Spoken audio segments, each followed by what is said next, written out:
We have chapter number 1.6, Homo erectus.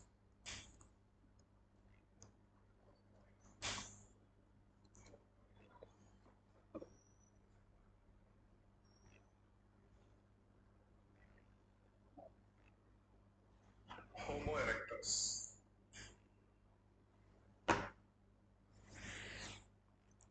So, as we have discussed earlier, we have mixed some tough topics as well as some easy one. Okay. Homo erectus followed by diffusionism in culture theory.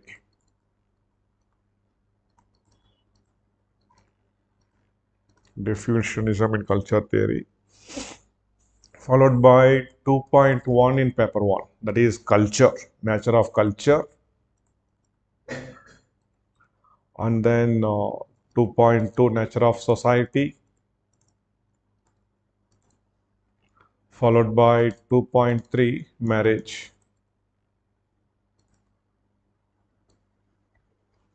And we also have one small topic from paper 2, chapter number 6.3 in paper 2. Developmental projects. That is developmental projects on tribal displacement and related tribal issues. We even have one separate term called as project affected people. Project affected people. Okay. So let us first discuss few things about Homo erectus.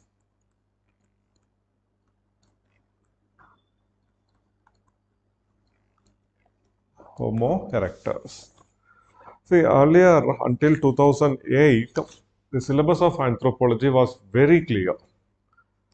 In the year 2008, when they have changed the syllabus, here and there, right, few words they have left it. For example, in this chapter, which deals with human evolution and emergence of man, in that the syllabus used to read like this: discovery, distribution, characteristics, and then phylogenetic status. Now the term discovery is missing in our syllabus. If you have a clear look, right, the term discovery is missing. But though it is missing, uh, the discovery of these fossils are very, very important. Very, very important. So there is a need for us to do that also. Discovery of the fossils also. For example, earlier in Australopithecus, we have discussed about the discovery of Australopithecus, like how it was first discovered by Raymond Dart. Okay, then the subsequent scholars, how they also where they have discussed the so what are all the fossils, where they have discovered it from, etc., etc. Similarly, in Homo erectus also, to some extent, we need to discuss about the discovery of the fossil by one great person. Number one,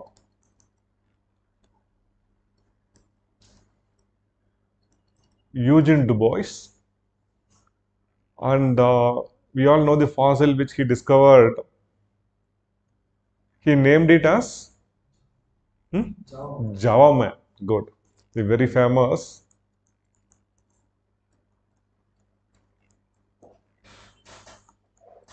Pithecanthropus erectus.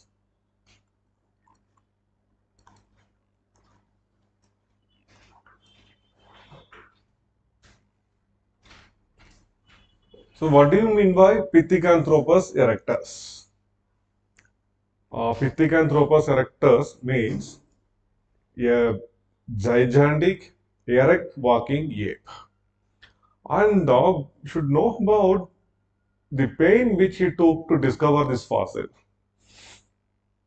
This Dutchman was posted there in the British East Indies for a military assignment. Later, he went on there in search of the missing link. So first what he did, he recruited few local people to work with them in the jungles. By then, Java was still a equatorial rainforest. Now the island of Java got cleared completely and it is completely human habitation. Hardly we can see any forest in the island of Java. So all the equatorial forests in Indonesia are confined to other islands and in Sumatra. But in Java alone, we do not have any forest now. But when he was working, still that equatorial rainforest was there, and he was working there in the jungles. He recruited few local people, and worst thing was they all got infested by infected by malaria. And even he also got the infection. He went back to Europe, he got himself cured, and he came back. And in this process itself, a few of his workers died there because of malaria. And then second time when he was working there, the cave in which he was working collapsed. It was again a very narrow escape for him. He was saved from the debris there. Third time, one tiger, it came into the cave where he was working. We thought it's over. But even the third time also somehow uh, managed to save him. The people that managed to save him, and it was a miraculous escape for Agent Du Bois. And finally, he discovered uh, a fossil there. And he named this fossil as Pithecanthropus erectus because, according to him, this fossil was an erect walking gigantic ape. This is the meaning of, see, Pithecus means ape. The meaning of Pithecus means ape. Pithecanthropus erectus means an erect walking gigantic ape. And along with this discovery, he also created one controversy. I hope you know what the controversy which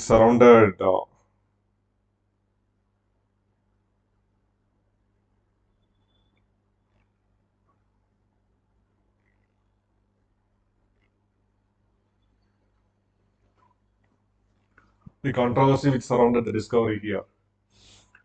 So after the discovery, he named it as Pithecanthropus erectus. Everything was fine. Along with this fossil, just some 10-15 meters away from the place where he discovered the skull and the other bones, he also discovered one femur bone.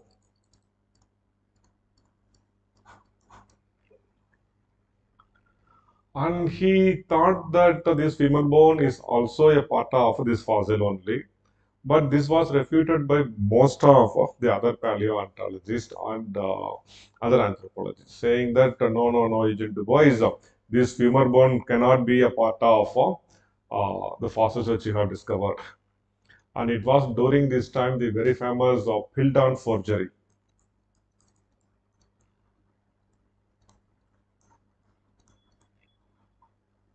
Have you heard about this Piltdown forgery? There was one anthropologist by name Charles Dawson.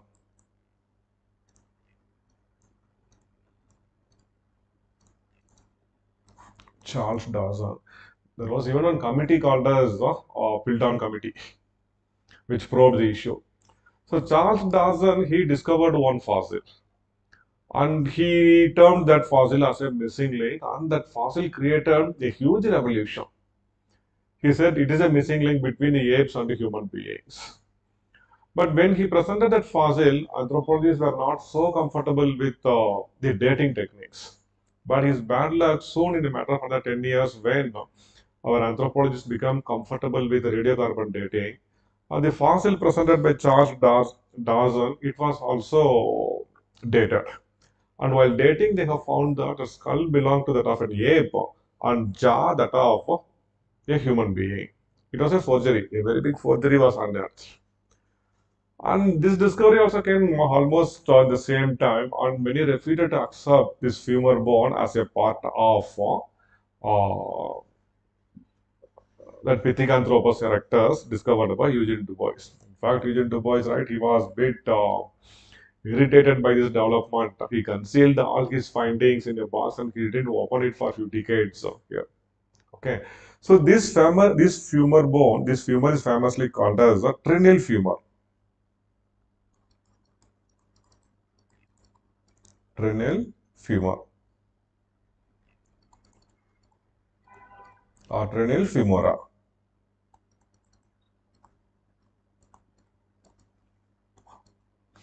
Earlier, we never used to go in depth into all these things. But nowadays, the last 2 years or so, as they started digging deep in anthropology, so we need to be aware of all these things. So try to do some work about this cranial femur also. Cranial femur also. Okay, so note down cranial femur, something very important.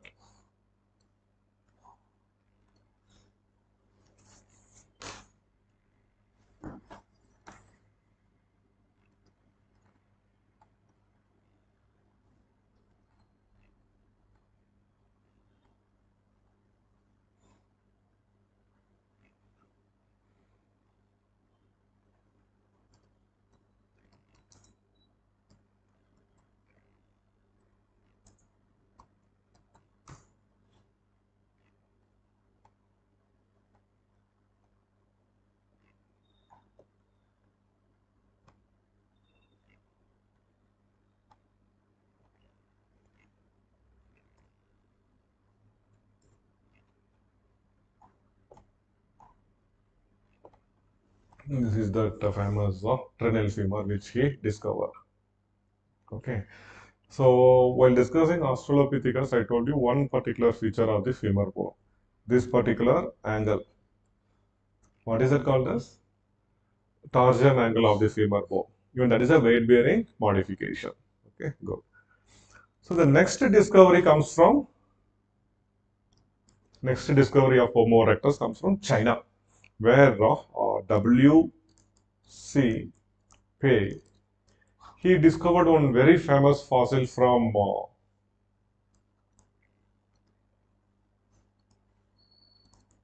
Zhongshan in China, correct? In China. He named this fossil as, tell me Karan, Peking man, Sinanthropus pekinensis.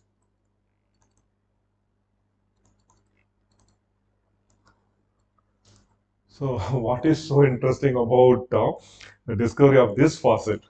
See, this Zhongshan, this region, this is located so 40-50 kilometers away from Beijing. And there are a number of limestone formations here, and these regions are known for fossils. So WCPI, he discovered one fossil here, a very fantastic fossil. But bad luck, that fossil was half embedded in a limestone. It was a limestone. Half of the fossil, right, he couldn't detach it from the limestone. And he had no technique to separate this also. So by this time, the American paleontologist by name D. Black,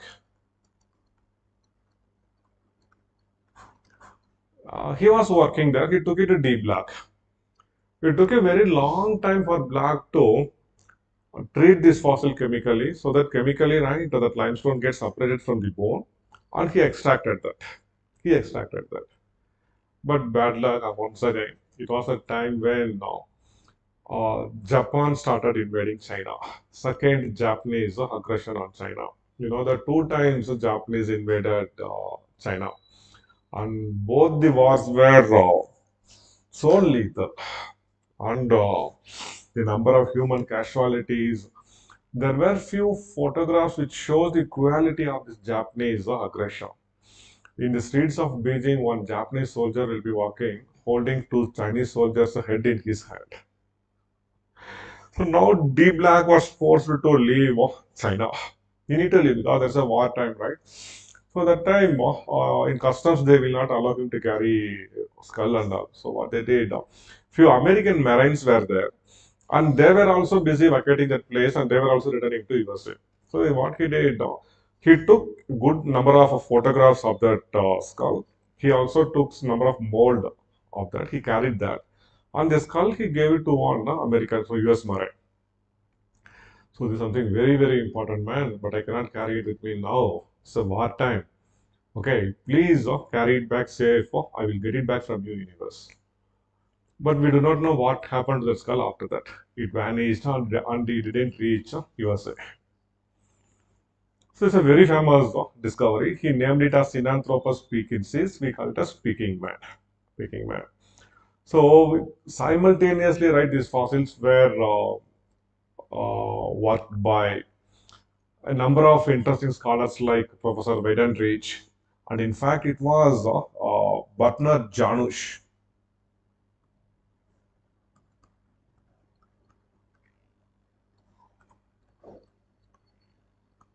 who after studying all these fossils, right, he also compared the Java man, also Peking man, and finally he came to the conclusion that both these fossils belong to some same species only, and it is he who coined the term Homo erectus.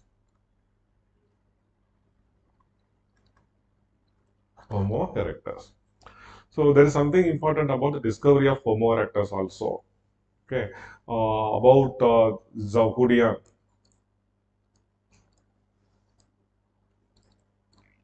Even about the cultural aspects of Homo erectus, we will discuss many things about Zaukudian, because it is the place which provided some evidence to show that Australopithecus had control over fire.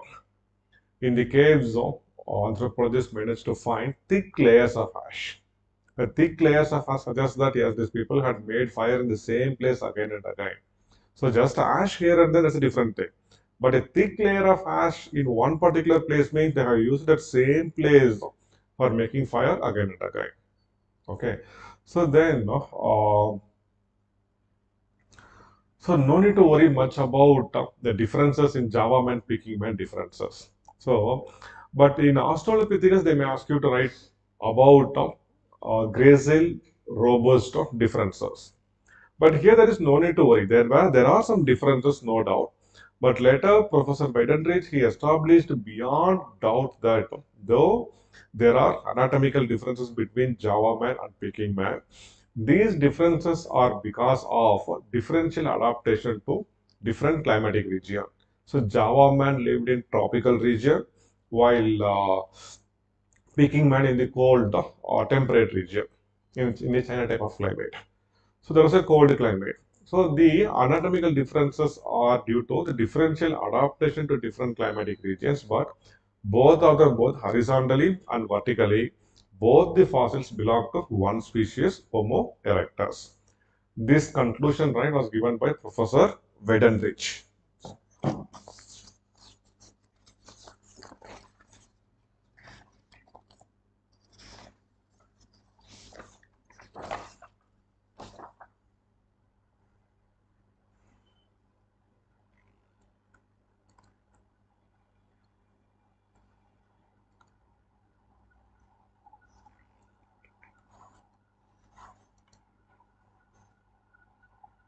Okay, so in the phylogenetics, when you write about the phylogenetic status of Homo erectus, the most important thing is there are a number of anatomical features which shows that Homo erectus are truly human.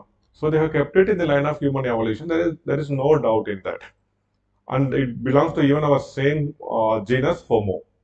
Okay. Um,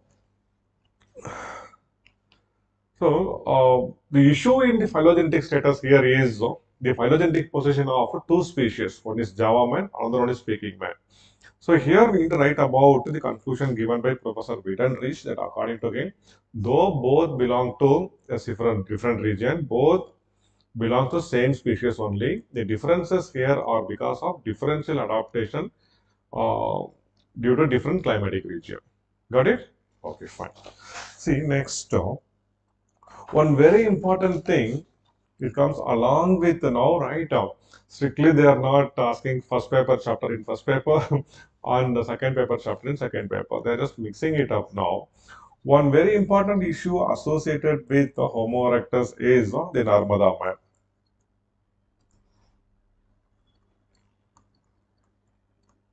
Narmada man.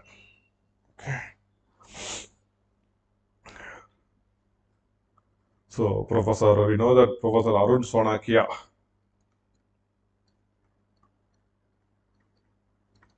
discovered it in the year 1984, and he made some description about that. And later,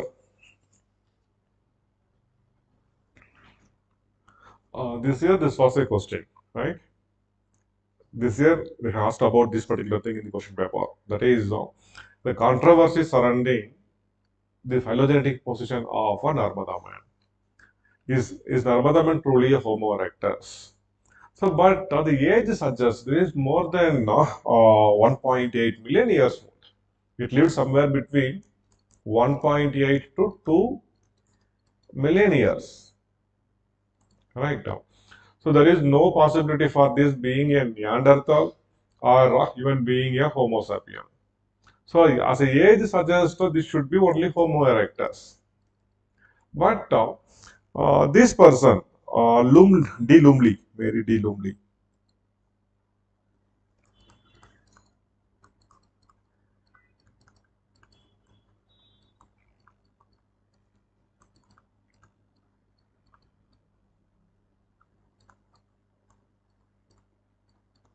simply considered as a D. Lumley or Mary D. Lumley.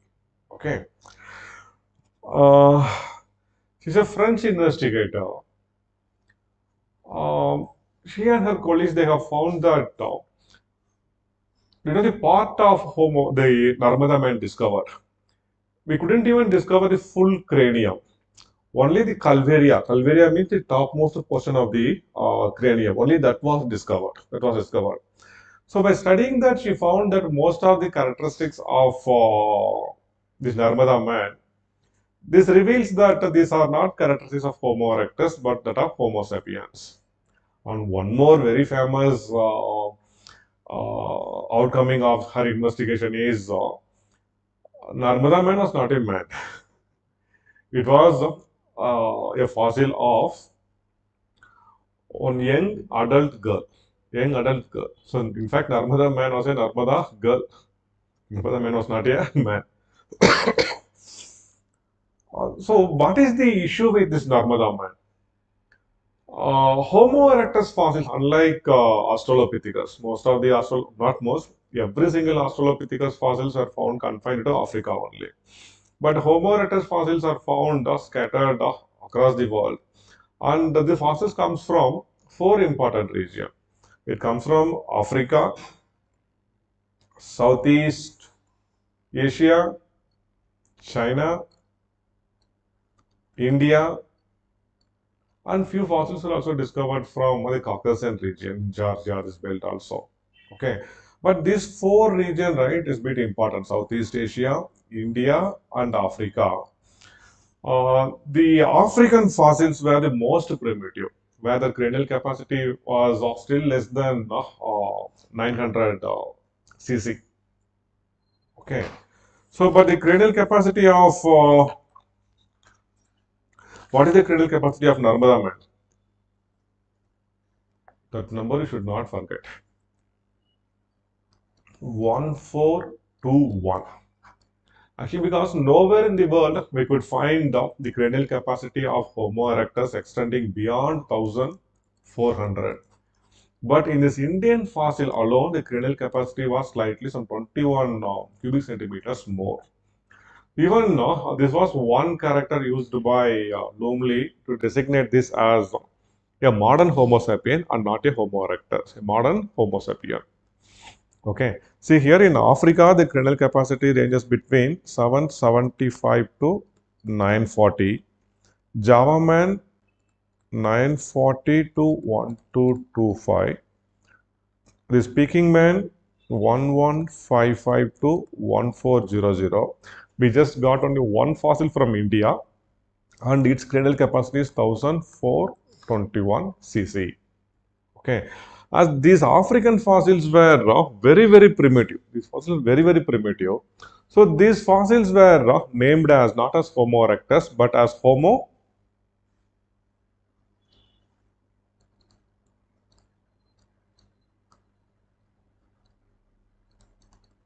ergaster. So do not forget this Homo ergaster also. So Homo ergaster is the African African form of Homo erectus. So we have named it as a separate species because of unusual low cranial capacity and primitive features. Got it? So are you okay with, so what are all the critical things which you need to know here? So instead of asking to write you as Homo erectus, they may ask you to write about Pithecanthropus erectus or Sinanthropus pekinensis. Okay, trinil femur. Trinil femur, that may be a future question. Trinil femur. Then Homo ergaster. Homo ergaster. Got it? So apart from that, are you comfortable with the anatomical characteristics of a Homo erectus? human-like and simian features. You try your best. Okay. I will also share my notes also with you. Okay, just remind me.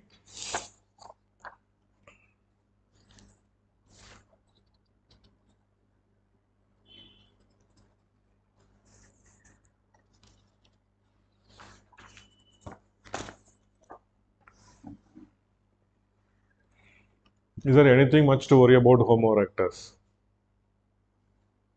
Okay, Java man, Peking man, Narmada man, Homo ergaster. Okay, fine.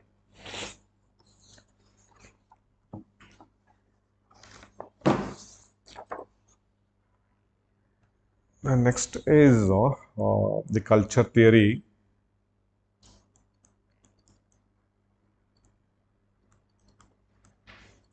Diffusionism. How many schools are there, Kiran? Two or three? Three schools, right? British school and the American school.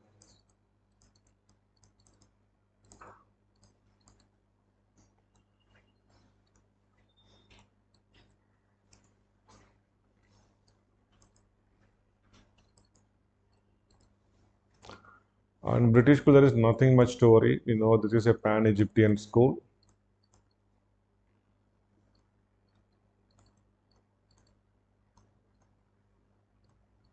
But here there is one important keyword in this pan-Egyptian school. In the theory given by Grafton Elliott Smith, Smith speaks about natural man.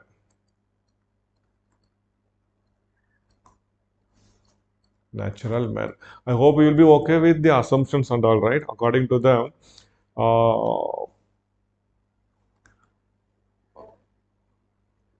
culture is easily prone for imitation than invention.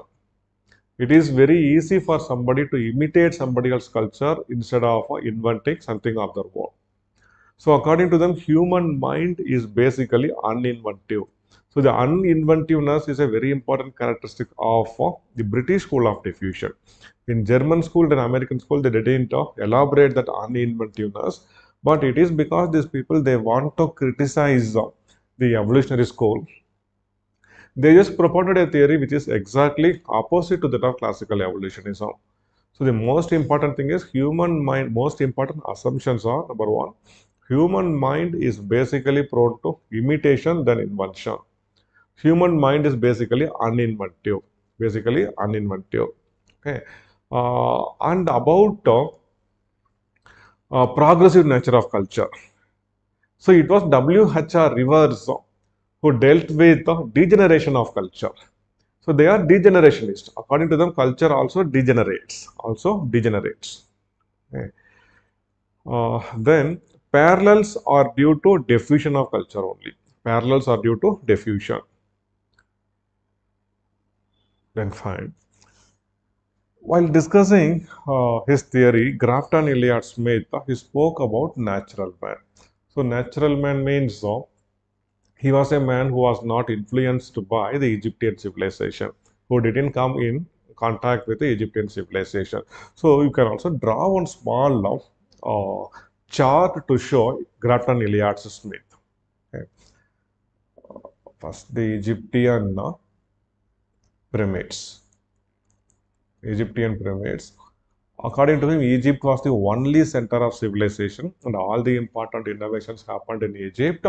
And the other people were the weak imitators of the Egyptian civilization, be it the American Indian burial mounds,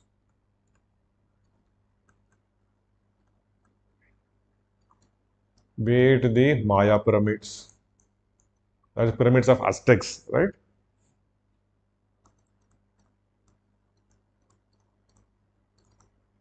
Be it the stone hinges of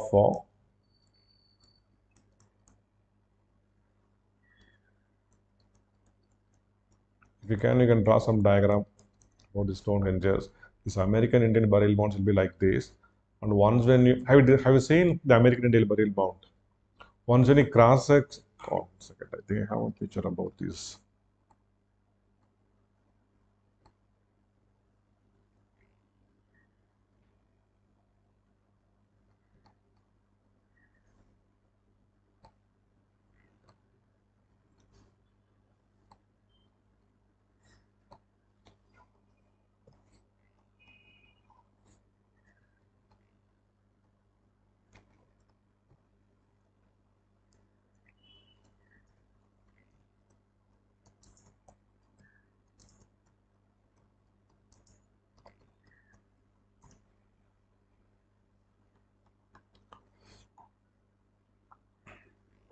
See this one. Is it visible to you?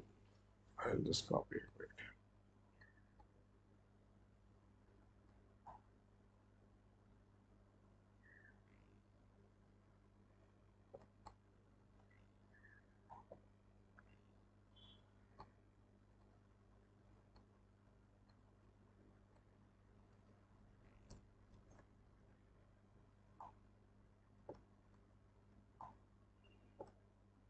I think the image is not so clear, right?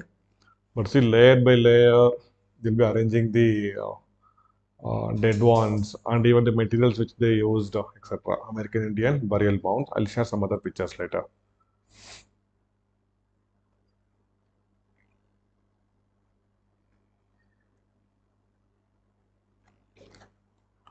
Japanese pagodas,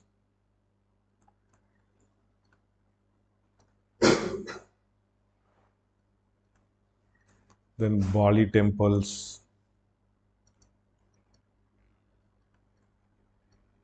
Just draw some diagram, something like this. Okay.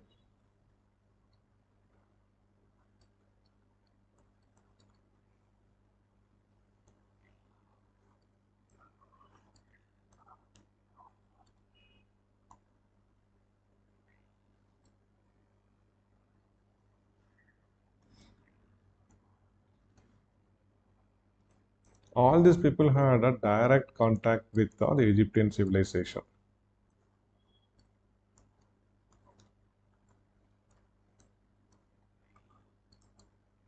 And in between, there were natural men.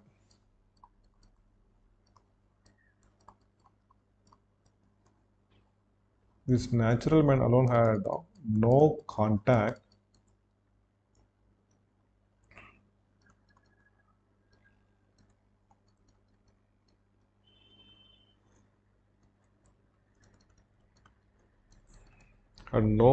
with the Egyptian civilization.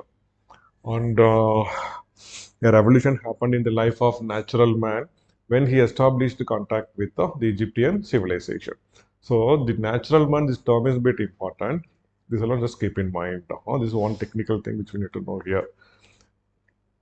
So apart from that, there is nothing much to worry in British School of Diffusion. And only when you write about WHR reverse, WHR reverse. So here there is one small thing which will be good if you can add in your answer when you write about the WHR reverse.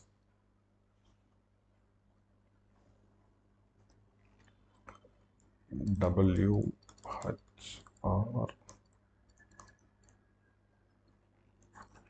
You know about the greatness of WHR reverse, right? He, as a part of the tourist expedition, he even came to India. For the first time, right, he explored the Todas in Nilgiris. And the so interesting aspect about Todas was, though they were living in a mainland, not in remote islands, still they remained isolated from the rest of the population for few centuries. So they lived in inaccessible regions of the Nilgiris, or the Nilgiris. They were the most studied tribes in the world, in fact. Uh, we met one professor who is the deputy director in Anthropological Survey of India. So 20 years he worked among the Todas of Nilgiris. He used to say if you go there to see Todas in Nilgiris, they speak about every single anthropologist. They speak about Malinowski, Ratley Brown, and if we Indians go, they will not respond to us properly. On the other hand, if they are foreign anthropologists, because they pay them in dollars, right? They used to open their mouth properly to them only to speak about all the aspects of life. So we know even Ratcliffe Brown was a WHR reverse student. In fact, it is Seligman and Rivers, right, who made Ratcliffe Brown to go to Andaman and do the work among the Andaman Islanders. Okay. He once, right, when he was addressing the Secretary Hutch of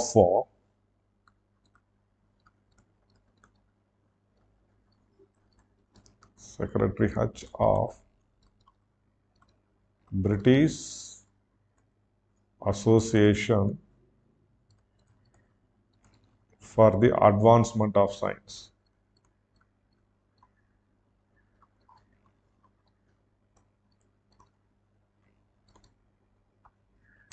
So here he was presenting a paper called as Ethnological Analysis of Culture. Okay. It is here, right? He declares that I am taken independently. Nobody influenced me. And independently now I am come to the conclusion that I am taking a stand which is similar to that of a diffusionist. Correct? Because to that extent he was irritated by the way in which the classical evolutionists were giving that theory. So if you can mention this particular thing that where he declares that he is a diffusionist, that secretary, while addressing Secretary H of the British Association for the Advancement of Science. This will be a very important. You can come here, not issue. You can come here.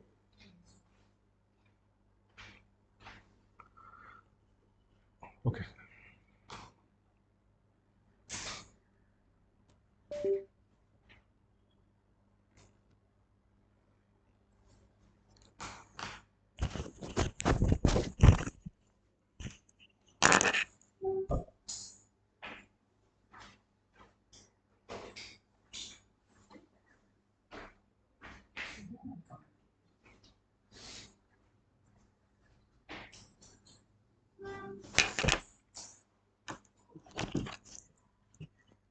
So why I want you to mention this thing is, so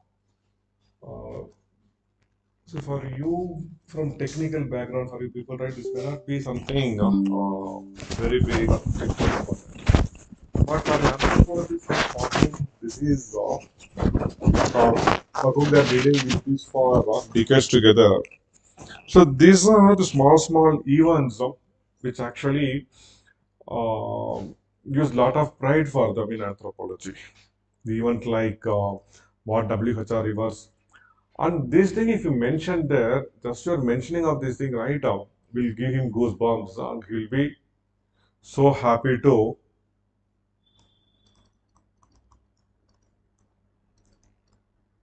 He'll be so happy to give you at least one extra mark. It matters a lot.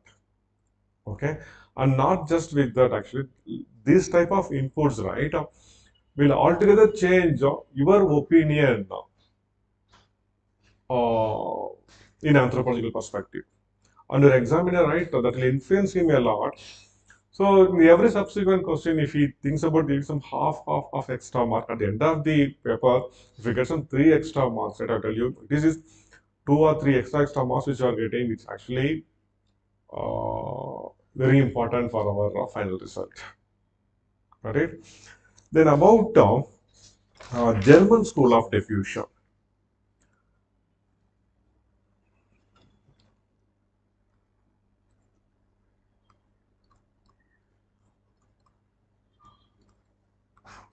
There is one concept here which will be used by most of the scholars here in a different term, in a different way. What is that? It is culture circle school, called culture circle or culture district school. That concept is called as the criteria of form.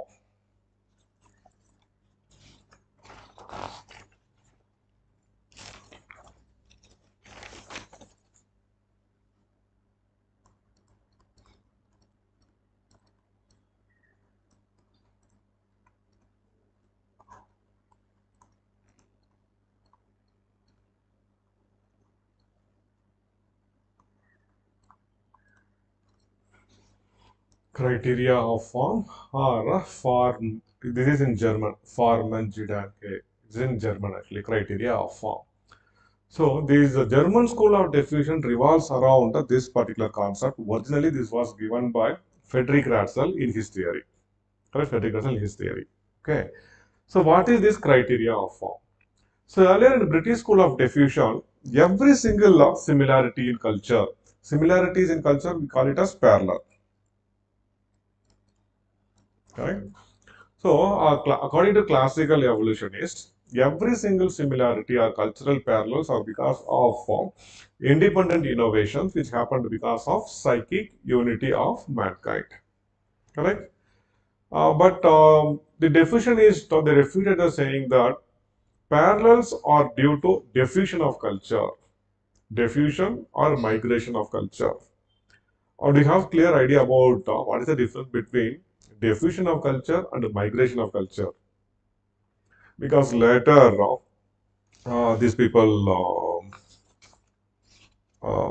this Leo Forbinius, Fritz Grafner, they all say that simple aspects of culture, simple cultural traits may move by diffusion, while larger cultural complexes gets implanted or migrated. Okay, so diffusion means, say for example, where did idli originated? Idli.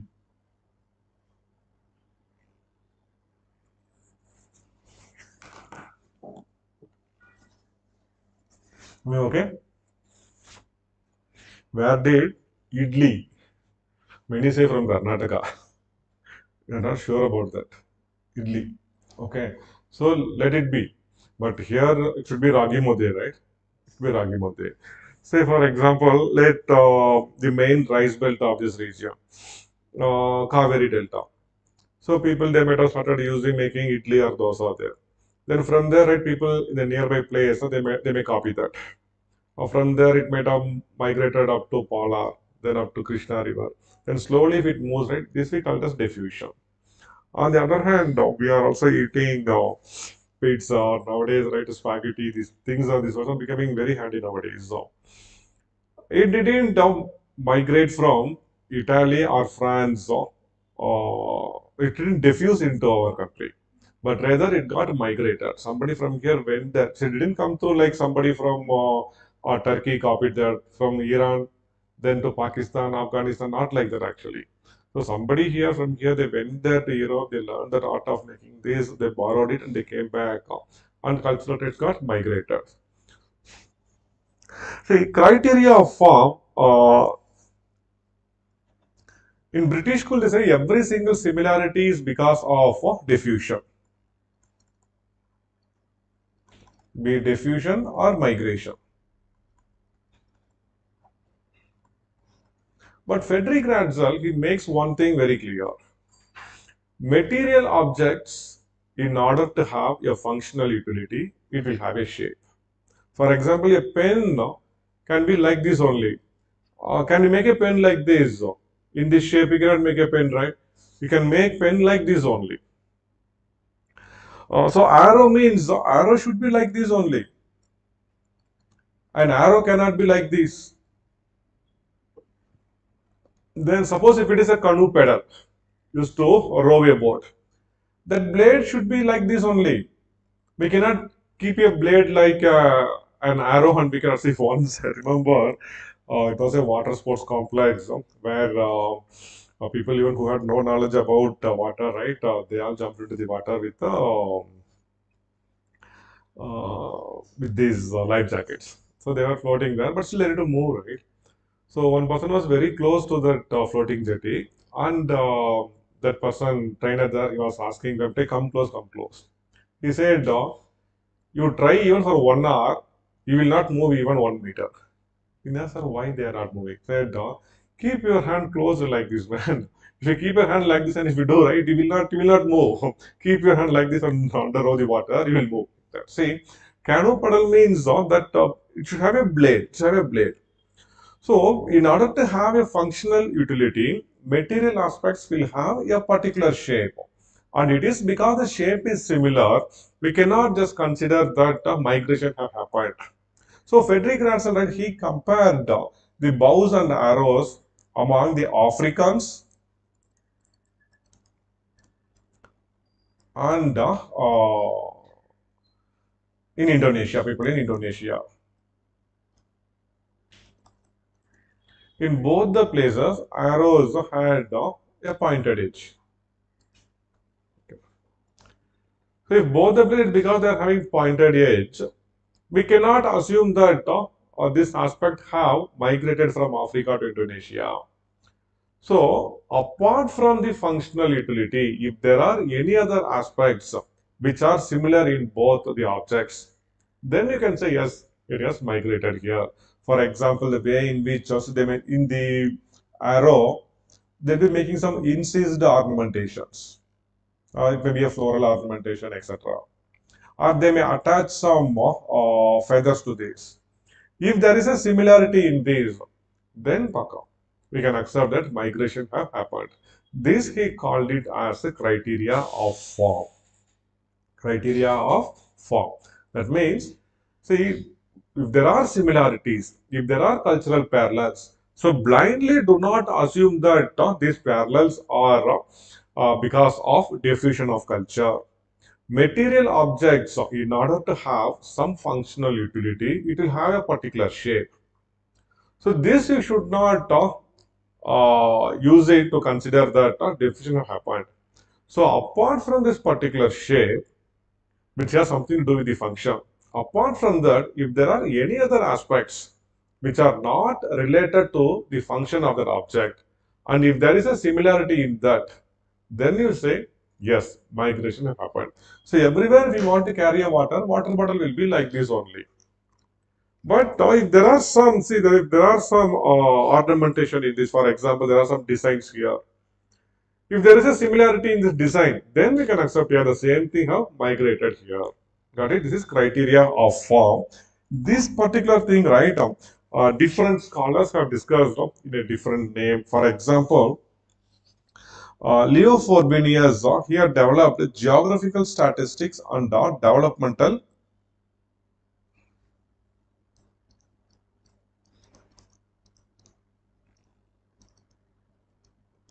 He calls this as geographical statistics.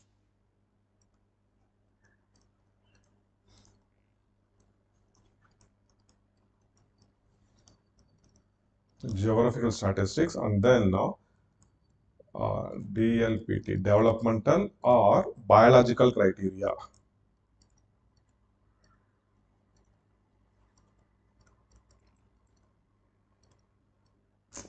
So, but this is not exactly criteria of form. So, by geographical statistics, what he mentions is, suppose if there are two regions, one region here and another one region here. If more are the similarities are found in these two regions, then more will be the chances for historical connection between these two people. And by geographical statistics here, he says that one need to count the number of similarities. One need to count the number of similarities. And by developmental criteria, what he says, once when a particular trait migrated from one place to other place, then this will get modified as per the local environmental condition. Yes or no? See, once see, KFC came to India some 15 years back. KFC, the menu will be altogether different. Altogether different. But now they are even selling biryani there, rice stuffs there. Why is it so? So after migrating, it need to get modified to the local environmental conditions. If not, they cannot survive. So similarly, every cultural trait or complex after migrating to a distant place, it will tend to get modified as per the local environmental condition, which he termed it as developmental or biological criteria. These are the technical words which we need to know. Then Fritz Grabner once again speaks about the criteria of form, and he adds one more thing, criteria of quality.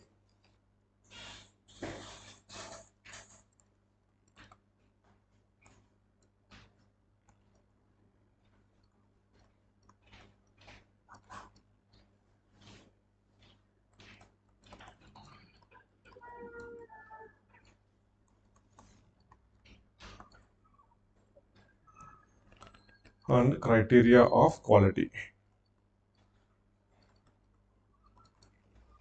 This criteria of form, right, that remains the same actually.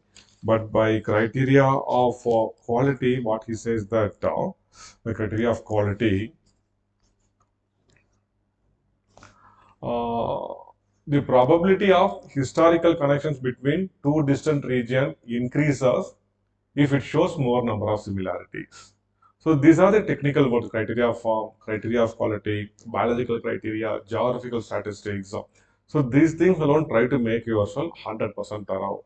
because if they want to confuse us, right, they may confuse you by asking you to elaborate these technical terms.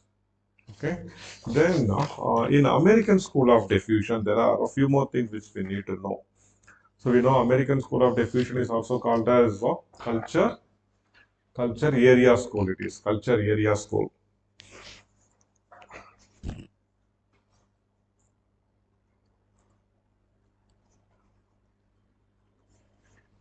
Though Franz Boas was the founder of the school of thought, we discussed much about Clark Whistler and Alfred Kroeber, right?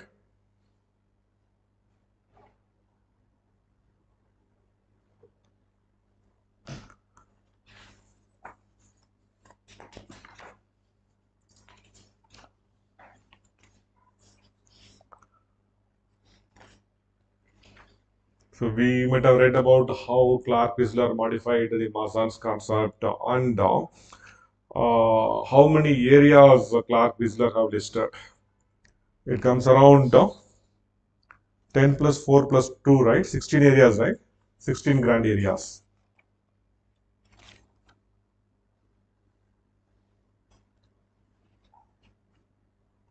So 10 plus 15 grand areas.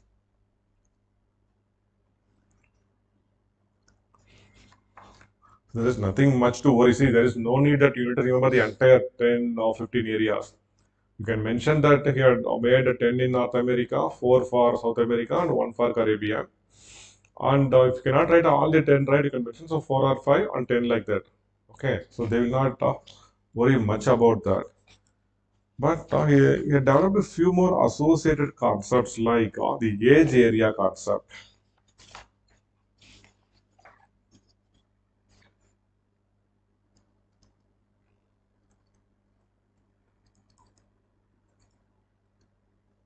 Clark Whistler and his concept of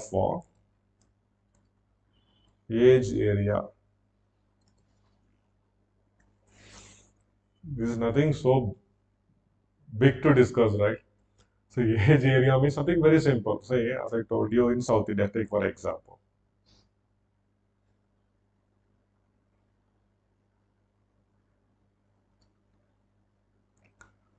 Okay, let us see. Idli found its origin somewhere here in this region. Slowly, this will diffused, and now it has diffused almost to North Indian plains. But Himalayas here, it forms a very big barrier. And what they said is true, right? It's true actually. See, culture migrates or culture diffuses until nature imposes a restriction on that. It may be a natural boundary, it may be a mountain, it may be a river, it may be a desert, etc., beyond which cultural traits may not have moved. See, the Himalayan mountains. Here we have the Tibetan plateau. Okay. To cross check this particular thing, I have discussed this with a few Mongoloid people from Sikkim and even in the Indian regions like Ladakh. These people, I have asked them about the usage of chopsticks. Chopsticks. So though they also belong to Mongoloid race only. See, if you go to Tibet, everything they use, they eat using chopstick only. Whatever you give, they use a chopstick, they eat using that only. Same is the case up to Manchuria. But this particular aspect of though the chopsticks were used by the Chinese for more than 3000 years, it didn't manage to penetrate this side, it didn't manage to cross Himalayas. And even the Mongoloid people who are living there in Sikkim, they are not so comfortable with a chopstick. You say we are also new to this. On the other hand, there is one Tibetan settlement, there are three, and one very large Tibetan settlement in Karnataka, in Bailagupe. If you go there, right, they sell the chopsticks. And earlier, when this mainland China, when they were in the peak of the business, but now almost they got destroyed completely. I'll tell you, there used to be one in the outer ring road, somewhere near Hebel. It used to be like a five-star eatery where the quality of the service used to be very awesome. They used to provide us chopsticks, And if you request them, right, they'll come and teach you how to hold a chopstick and how to eat using that. So that culture it didn't penetrate beyond Himalayas. See the idli, it moved up to this direction, right? If you look at the age here in this region, it will be very very new. Maybe in the last 30 or 40 years only they will be known to exposed to idlis. Here in this area, maybe up to maybe since some 200 years they may be eating idli. Here traditionally. So age of a particular cultural trait, how long it was there in a particular phase, it decreases once we move from that area called as cultural intensity or what is the area called as? Where is a cultural climax? Cultural climax. See, while discussing Clark Missler, we need to discuss about this age area concept, this one. And along with that, Clark Missler, he discussed about, see one second, I will make it very clear here.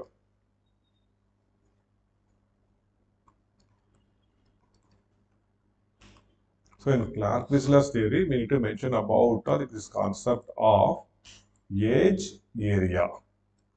Age area. Okay. The next he also discussed about natural diffusion and organized diffusion.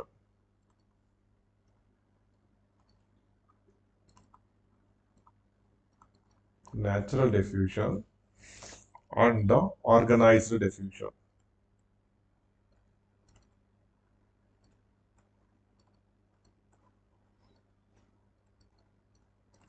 Natural diffusion and organized diffusion. So natural diffusion means I told you right how Italy diffused to North India. That is nobody organized anything for this particular thing to diffuse to North India. On the other hand, Christianity. Christianity in India. In the entire northeastern states, Christianity is a very prominent religion. Did the Christianity there migrated from Rome, from Italy? No, right? So Christian missionaries, they organized, it was an organized diffusion, okay, to spread their gospel, to spread their religion there. That is organized diffusion. So he also spoke about natural and organized diffusion. So these three things, right, apart from the culture area which you have given in North America, 10 culture areas, 4 in South America, and 1 for the Caribbean. Apart from these culture areas, he also discussed about this age area, natural diffusion, and organized diffusion. Okay. Then about Alfred Kroeber,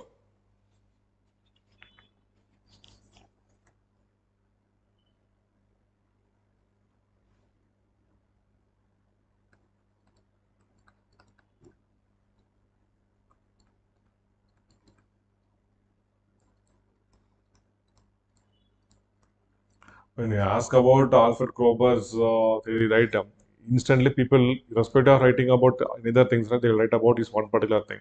Culture is super organic. Culture is super organic. Just note it down, later we'll discuss that. According to him, right, culture is super organic. That concept he elaborated in length, super organic nature of culture. But in this theory, in diffusionism, we need to work. So apart from, see what he did,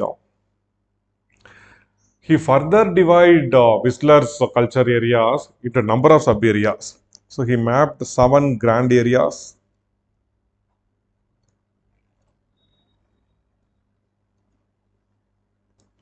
21 areas, and 63 sub areas for North and Central America alone.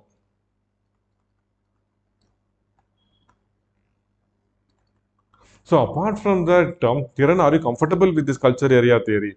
So earlier Clark Whistler, he classified North America into 10 culture areas. So that means here,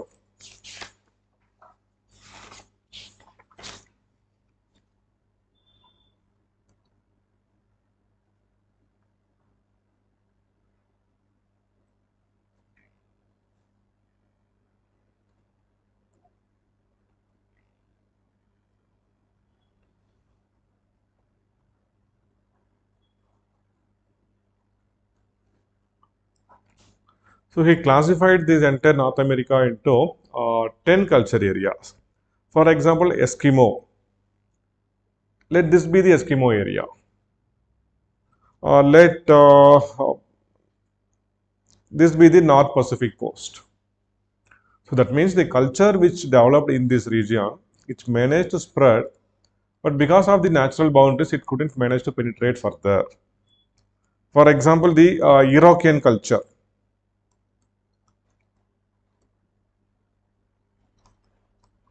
This is a culture found in the Great Lake regions. So it's specific to only this region. It didn't manage to move further, maybe because of the Great Lakes here.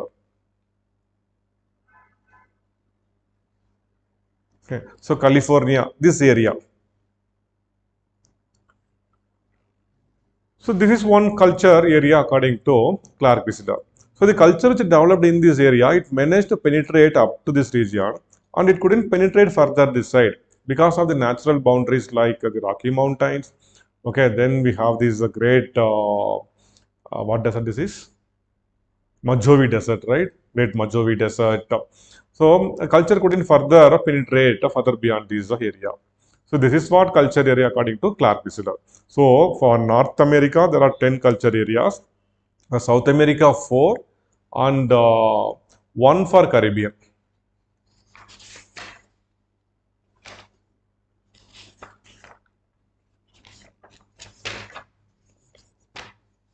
So Kroeber, he further subdivides this into grand areas and sub areas. Then he discussed about two important concepts. One is cultural intensity,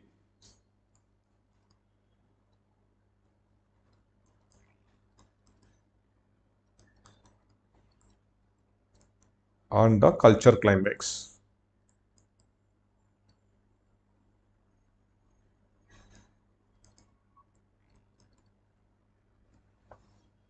I'll just give you some example for what he meant by cultural intensity. Okay, so speaking Bengali language, there is an aspect of culture.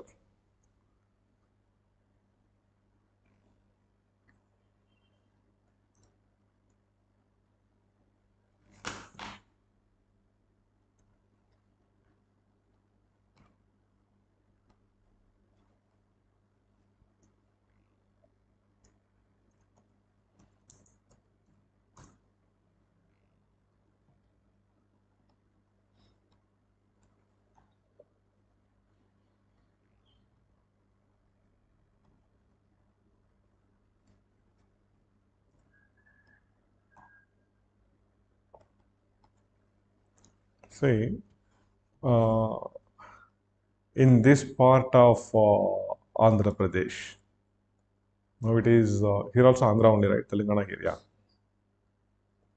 People here, apart from Telugu, they also speak a mix of Oriya, and to some extent Bengali also.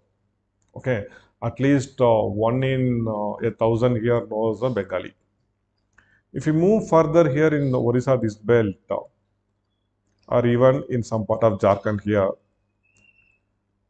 people have some idea about Bengali. Okay, or one in a thousand may speak Bengali here. Even one in a hundred may speak Bengali. If you move further, when we reach this border area, 50-50 they'll be speaking Bengali. Once when you move inside, everyone will be speaking the Bengali. Only one or two may not be speaking Bengali. So the cultural intensity, where we can find the cultural intensity or cultural climate, this is what he explains in his theory. Okay, so just go through it once.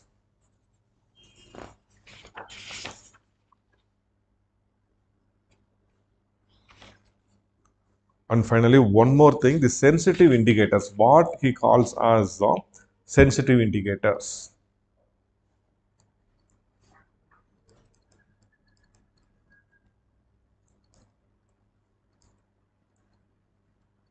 So all these things, note it down. So I'll tell you. So this much time, right, I took to discuss culture theory and the ape part because of the importance attached with this. So I'll tell you, if they ask you to write about functions of marriage, Forms of marriage. Anybody can write about the forms of marriage with good examples.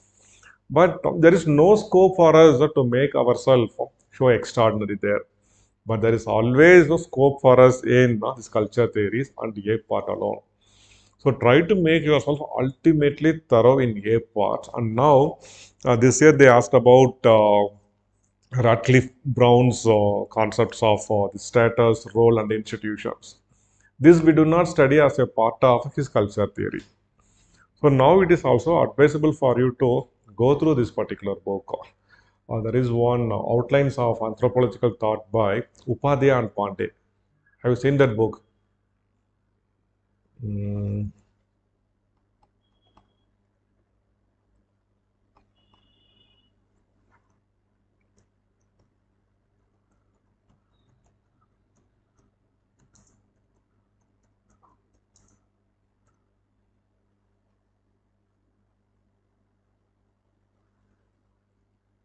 this is that book,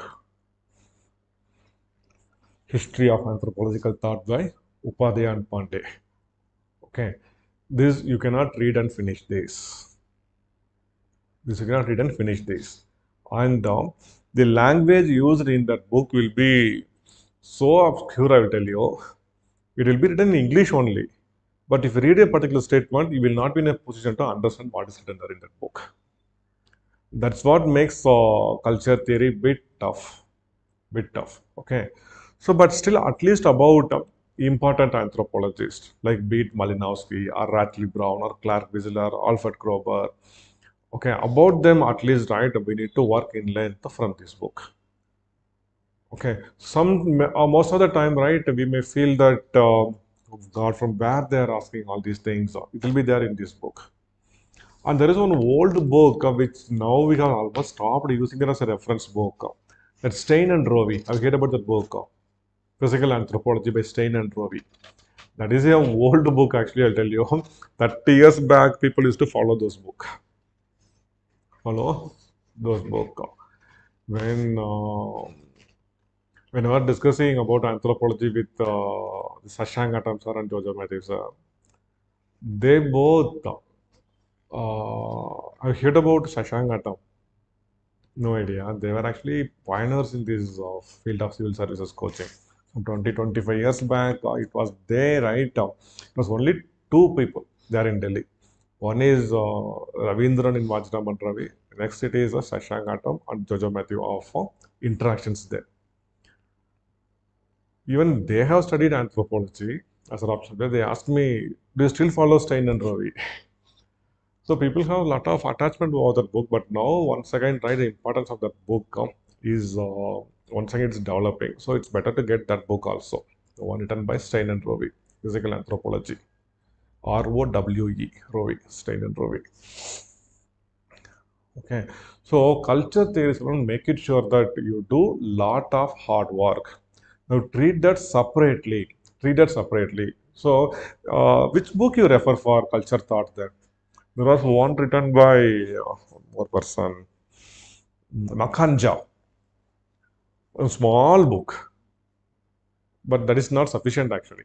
Okay, just go through, just keep this book with you. Whenever you get free time, just try to read about, you can enrich yourself by reading this particular book. But once again, I'm telling you something very, very tough. This book is, it's not always easy for somebody to follow this. But try your best. Try your best. Okay.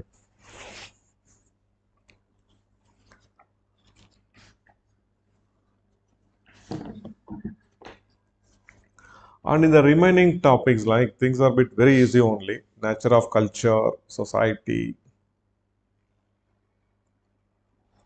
In nature and the characteristics of culture and then civilization, right?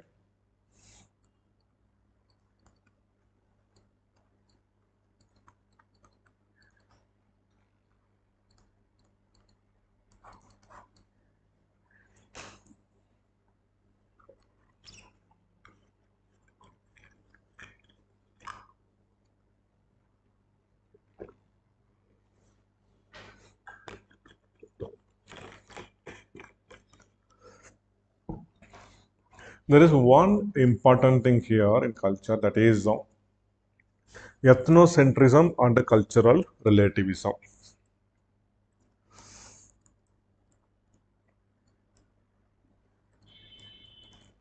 Centrism or schism again, simply or simply, and then cultural relativism. Okay, they keep asking about one particular thing: cultural relativism and human rights violation.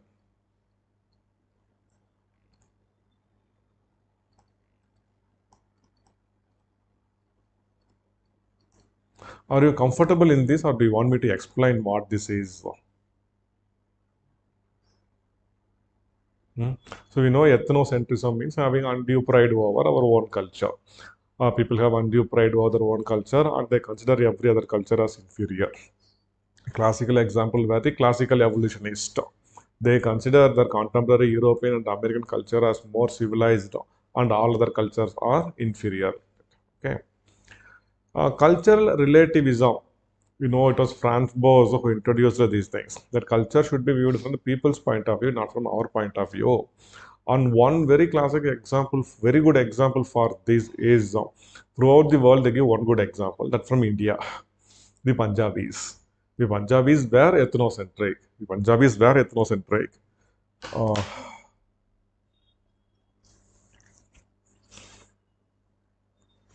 they always consider their culture is very superior. Punjab ke puttar, if you go there only, we'll understand that they always think that all other cultures are inferior and their culture alone is they do not have respect for others' culture. And if somebody from South India, from TN or Kerala, if they go there, right, they look at them, hey, why these people are wearing slippers? See, we are always wearing shoes. We are so great. We are wearing coat. This is ethnocentrism. Cultural relativism means a view that people's culture from their point of view. See, in Punjab, for winters are very cold. There is no other option. You need to wear shoes. Even in summer, they are forced to wear shoes because heat used to be too much there. But in Kerala or TN where it rains like a hell for 6 months, at least for 6 months there will be continuous waterlogged condition there. There we cannot wear shoes, right? And in a hot, humid climate, can anybody think about wearing coat? So they are having this culture means view this from their point of view. This is called as cultural relativism. Then where comes the human rights violation or the cultural relativism? This is a very, very important question mark. Okay. So there were few who gave a strong version of a cultural relativism. That means you view culture from their point of view. You do not make any judgment. Just see what they are doing and report on why they are doing it. Okay, they are practicing female infanticide. Yeah. They are practicing human sacrifice. Why? And why they are doing it. See, predominantly, even in a number of tribal societies, people practice a female infanticide. Have you heard about these? The Todas of Nilgiris. They used to do that. In Haryana and Punjab, also people do it. In southern part of TN, in districts like south of Madurai, Theni, Dindigul, this area, there was a time when not too far, just some 20 years back, I'll tell you, female infanticide was such a big issue, and there used to be one cacti, one cactus. And if you break the leaf of the cactus, right, so white color exudate will come out, they'll collect that. And if the newborn baby is a female baby, they'll feed that. That will clog the throat and the baby will die in a matter of 10 minutes.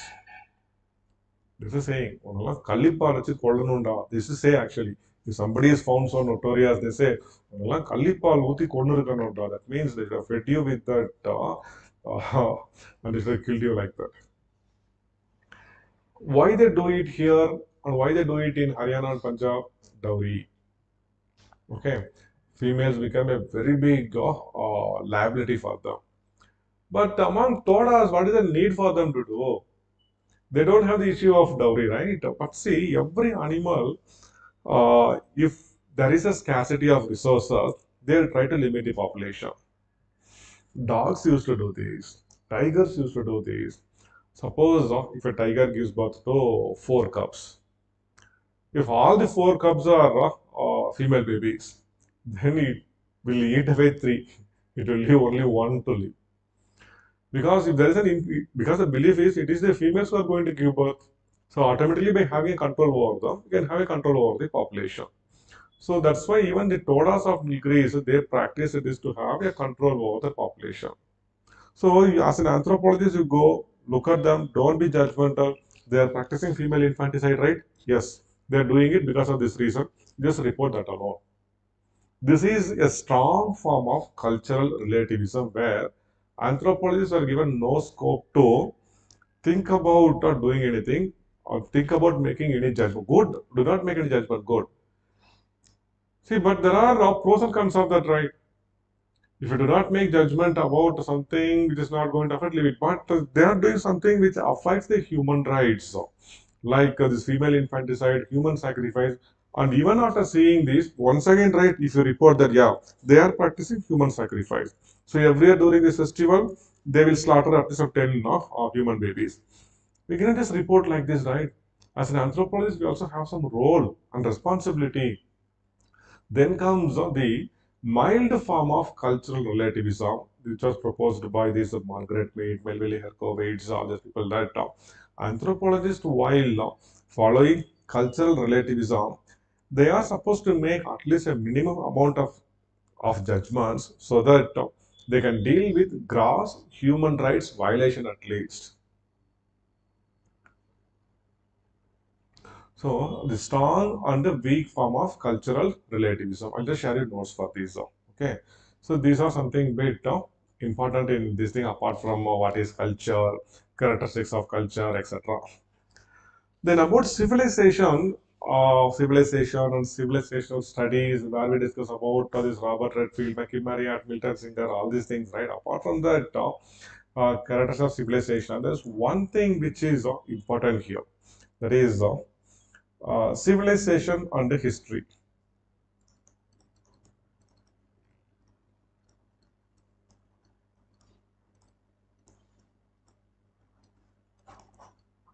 Many say history is the origin of civilization and vice versa. Civilization is the origin of history.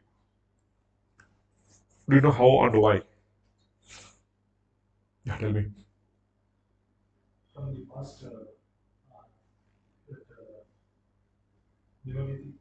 Correct, see, yeah. Morgan's schema of evolution of culture. Okay. After classifying that into lower savagery, middle savagery, upper savagery, lower barbarism, middle barbarism, upper barbarism, and then civilization only one. He correlates that with the number of technological innovation. Yes, subsistence on fruits and nuts, okay, fishing, then pottery, then all these things, right? Bow and arrow. He just come. Then last, this he correlates with the development of a phonetic alphabets, phonetics, alphabets, and writing. So writing. This is the beginning of history, right? History is based on written evidence. So this is how it's being correlated. So civilization marks the beginning of history, or history marks the beginning of a civilization, etc. Got it? I'm going to correlate that with the written form because history starts with writing. So about Ashoka, about Chandragupta, we have something written.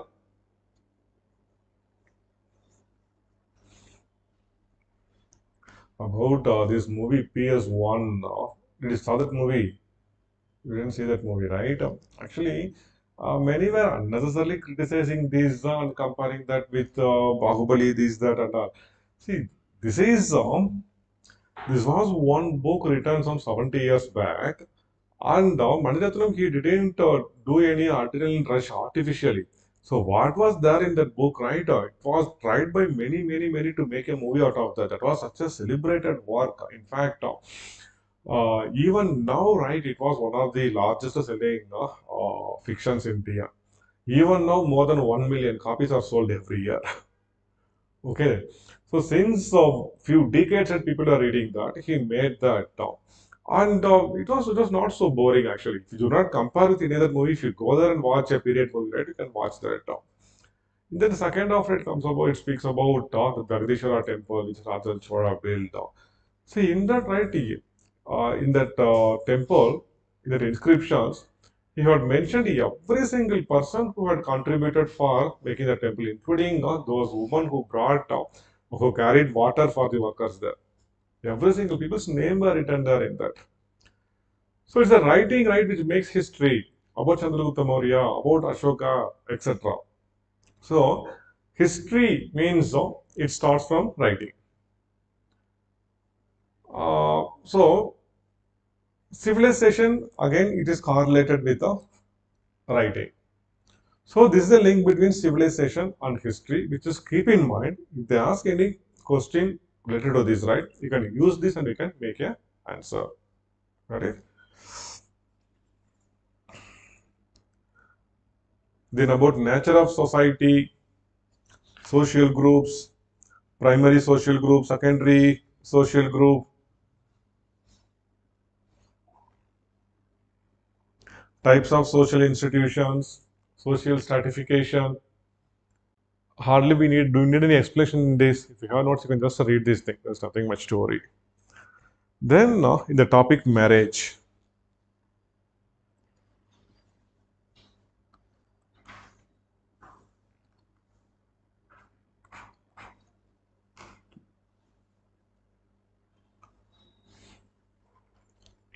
In the old syllabus, they have mentioned a few things which is not there in the current syllabus.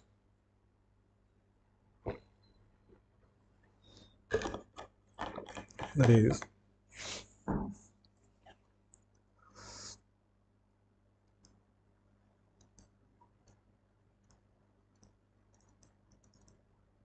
ways of acquiring a mate. I think it was in the year 2013 or 14, I think. Okay, it was the time when they had changed the syllabus. And there was one batch which was completing fast for the main examination. I just asked them, see, it was not there in the syllabus now. Shall we discuss or not? I said, sir, leave it, sir. Let us just go ahead. I just left it. In that year's question paper, right, on the very front page, there was a question for 20 marks. So there are few things which we are not supposed to miss actually. I hope you have some idea about this thing, ways of acquiring a mate by negotiation, by service, then uh, by intrusion, by capture, by trial, by probation,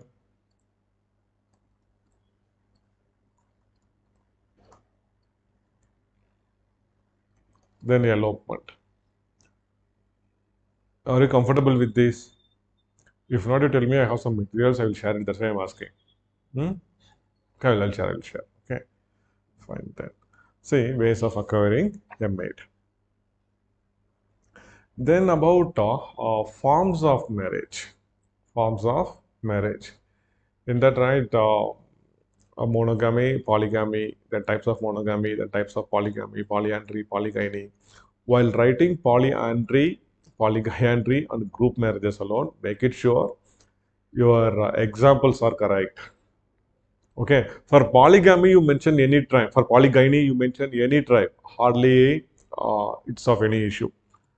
But when you mention polyandry, polygyandry, you need to be very careful with your examples. Can you name few tribes in India who practice polyandry? Long back, man. Do not tell now. Okay, but that institution of visiting husbands, right, that prevailed almost till 1960s. After that came a number of reformist faction, and hardly they practice it now. Hardly practice it now. Yes. So apart from them, hmm? Khazas of Uttarakhand. Okay, Nirmal Kumar Bose has written even one book actually, the Himalayan polyandry. Okay, but if you cross the border, right, in the Indo-Tibetan border, there are even many more tribes who practice polyandry. Ask him to read. Okay, polyandry. Okay, then mm, apart from them, Todas and Kasas. And there is one more tribe in Arunachal Pradesh, Galang. Galang of Arunachal Pradesh. They also practice polyandry in India. Okay, fine then. Then the most important topic in marriage is rules of marriage: proscriptive, prescriptive, and preferential. Okay, so in proscriptive rule, it is sufficient to mention only about incest taboo. Are you comfortable with that? So, what is incest? What is incest taboo? Incest is biological, incest taboo is cultural, and incest taboo itself is the prevention of a sexual relation among culturally defined biological relatives. So that what is that culturally defined? That one we need to elaborate actually, because it is culture which defines who is a biological relative and who is not a biological relative. See, in South India, we practice even uncle niece marriages, okay, cross cousin marriages. So cross cousin is not a biological relative, but parallel cousin is a biological relative. But in North India, no uncle niece marriages, no cross cousin marriages. Even cross cousins are considered as blood relatives only. And even sometimes, right, they practice village level exogamy. And inside, say, one thing I would like to ask you here: do you know why the rules are so strict there in this region alone? It is Haryana, Punjab, Rajasthan. Here only the rules will be very strict. If you go down even in eastern UP and Bihar, the rules will be slightly relaxed. In West Bengal, no much issue. If you come down also beyond Madhya Pradesh, even in Maharashtra, rules are a bit relaxed. Do you know why these rules are very strict there only in that northwestern part of the country? There, I'll tell you one example. It was during our college days. Okay, we better know, right? College days, how boys used to be. One of my friend, he is from Rajasthan. I studied there in Haryana, a town called as Hisar. Our Arvind Kejriwal is from this town only. It's some 20 kilometers away from Rajasthan border, and on that side, it's a true Rajasthan Thar desert actually. True Thar desert. Even in our colleges, right? Just if we move some 30 kilometers away, we can see sand dunes. Can see sand dunes. One that day, he took me to his village in Rajasthan. In my bike only, we went there. On the way, I just casually asked him, "Hey Rajesh, how about the girls in your village?" He was driving. He just happened sudden break up, and he got down from the bike and said, "Yo, please do not speak like this, man. What you are speaking?" I asked, "Hey, what is this, man? I know in what all the way you used to comment about girls in our college, and why you are speaking like a Buddha now?" He meant that is different. We are going to my village, man. Please listen, okay? If you speak anything like this, they will tie us to a pole and they will beat us to death. I couldn't, that time, right, I had no clue about that because we from South India, right? There's nothing like that.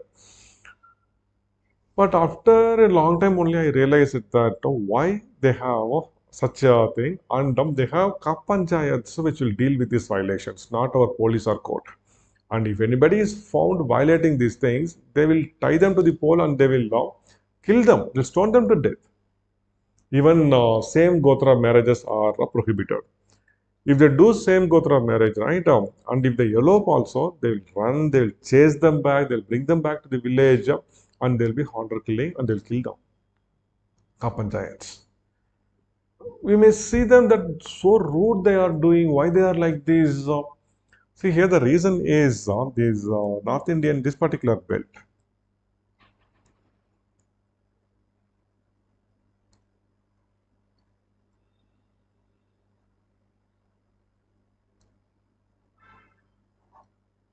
Yeah, Delhi, Agra.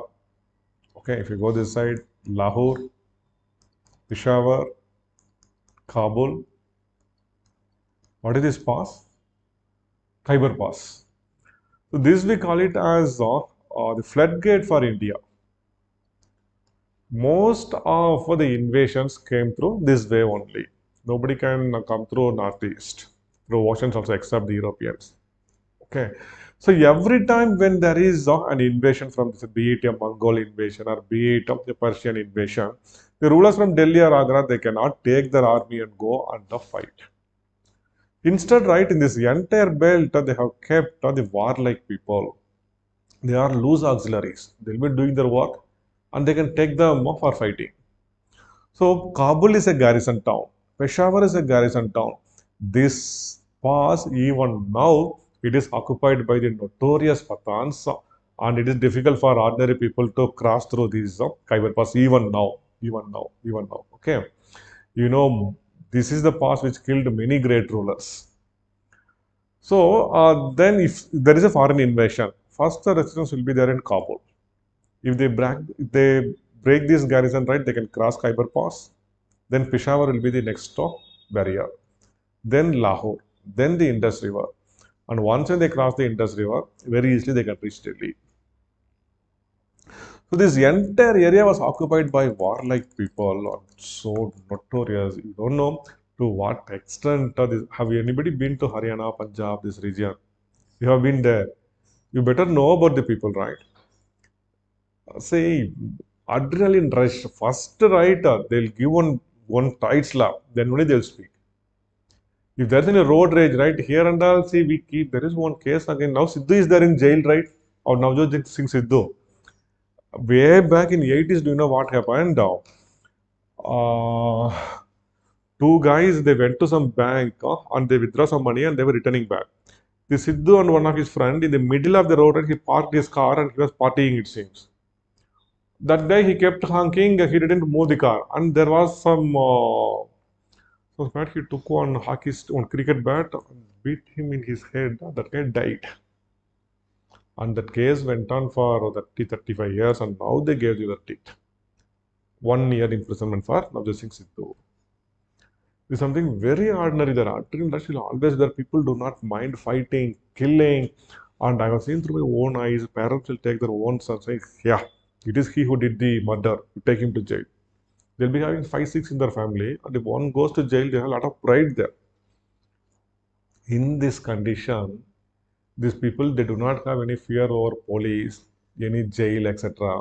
Then how we will bring in social order? So if there is a village here, now a girl will feel safe at least within her village, because inside her village everybody is supposed to treat her like her own sister, their own sister. At least inside the village she will feel, yeah, I'm safe here, right?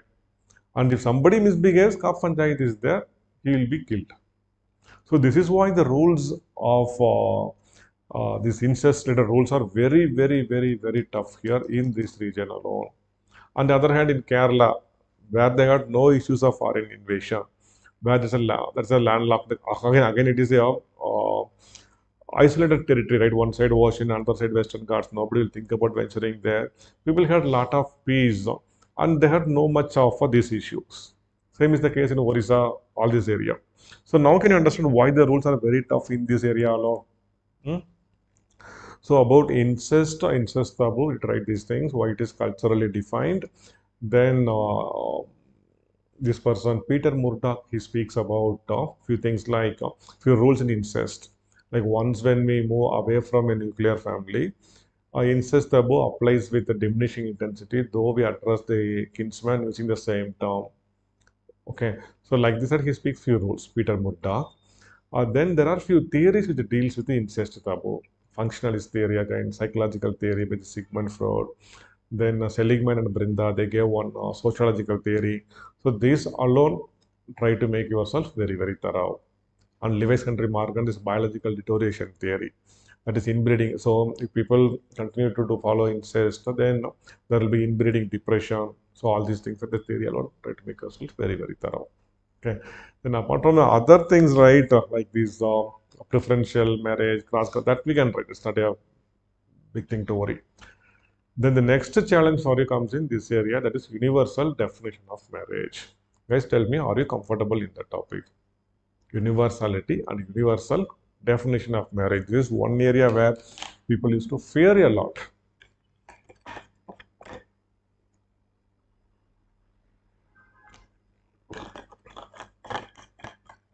So though there are multiple definitions, I generally prefer if you can do with this thing alone. So we know that marriage is universal, but because of the variations now, hardly we can find a single definition into which we can fit all the known forms of a marriage. The first one we can write about the Westermarck's definition. So he defines like a marriage is a relation between one or more men with one or more women, such that uh, mm, equal role and response, all these things, right? Okay. Then why we cannot fit that? Why we couldn't fit this type of marriage, that type of marriage into this? Then the definition given by Malinowski, Ratley Brown. Then the one given by Notes and Corys on Anthropology. Then little bit about Peter Murdoch's. Then after that we can discuss about Catalin Gove's definition. Okay, marriage relation between between such that the children born to them will be accorded a full birthright status similar to all the members of the society. That one definition, right? And she made the definition thinking in mind only the Nair's form of marriage. And though we can fit Nair's form of marriage into that, still there are other forms of marriage we couldn't fit into that. Why it is so? So that you can write and you can complete that. Okay. So you just try your best. Okay, depending upon there will be one sure question about this. That's what I'm saying. Okay, so you write an answer about that. Then see your answer right. I'll just suggest you what best we can do for this universal definition of marriage. Okay, fine then. So about developmental projects and tribal issues, these are self-explanatory things, right? So that also you try your best. You try your best. So when shall we write this test? You decide and tell me. Okay, the question paper is ready with me. So when you are ready on that day, I'll give it to you and we can have a discussion after 2 days. Okay, fine then. Do you have any specific doubt in these topics? So I have given you some small critical inputs. Okay, so I'll tell you this examination right at the end of the day, it's not about the 99% of the work which we are doing. At the end of the day, right, it will be just like one or two words in the interview, or one or two good answers in our paper, right, which will decide our destiny. That's why we don't know where we will get those critical things. So reaching your stage is very easy. You can just reach your stage. So beyond your stage, right, I'll tell you, every single step is going to be very difficult. How you are going to upgrade yourself further. Okay. So I have close to around more than 15-16 years of experience with this anthropology. So through my experience, at least I can identify a few things. So you can make some future predictions also. That I'll try to make. Okay, fine then. So read well. These notes, right? I will share it with you in WhatsApp. Okay, and if you have any doubts also, you can come and ask after also. Okay, fine.